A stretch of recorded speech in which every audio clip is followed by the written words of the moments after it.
পবিত্র ঈদ উল ফিতর উপলক্ষে টাঙ্গাইলের সখীপুর উপজেলার কাকড়াজান ইউনিয়নের গোরবাড়ি বাজার মাঠে অনুষ্ঠিত হয়েছে এক বিশাল প্রীতি ফুটবল ম্যাচ। ঈদের আনন্দকে ভাগাভাগি করে নিতে এবং জনসাধারণকে কিছুটা বিনোদন দিতে এই আয়োজন করা হয়।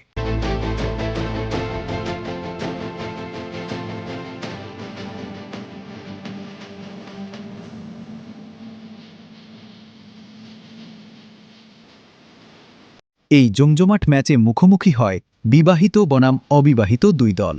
খেলা শুরুর আগেই মাঠে উপস্থিত হন স্থানীয় গণ্যমান্য ব্যক্তিবর্গ ও অতিথিরা। ম্যাচের পূর্বে অতিথিরা সংক্ষিপ্ত বক্তব্যে এমন আয়োজনকে স্বাগত জানান এবং তরুণদের খেলাধুলায় উৎসাহিত করার আহ্বান জানান। অতিথি পর্ব শেষে ম্যাচটি পরিচালনা করেন রেফারি আব্দুর রহিম।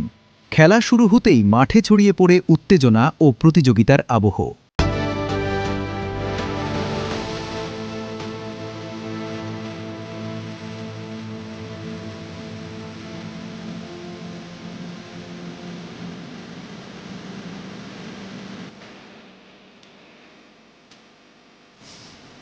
দুই দলই আক্রমণ আর পাল্টা আক্রমণে জমিয়ে তোলে খেলা।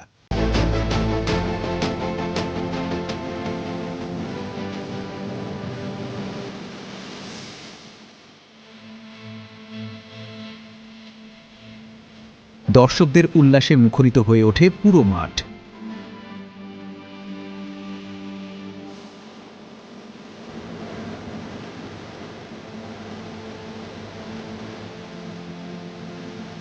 নির্ধারিত ৪০ মিনিটের খেলায় কোনো দলই গোলের দেখা না পেলে ম্যাচটি শেষ হয় গোলশূন্য ড্রতে।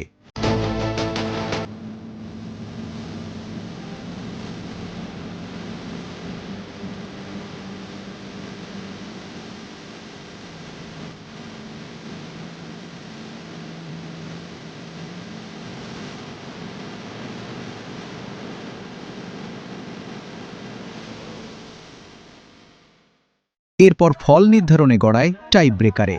শুরু হয় শ্বাসরুদ্ধকর লড়াই। শেষ পর্যন্ত টাই ব্রেকারে দুর্দান্ত পারফরমেন্স দেখিয়ে বিবাহিত দল জয়লাভ করে।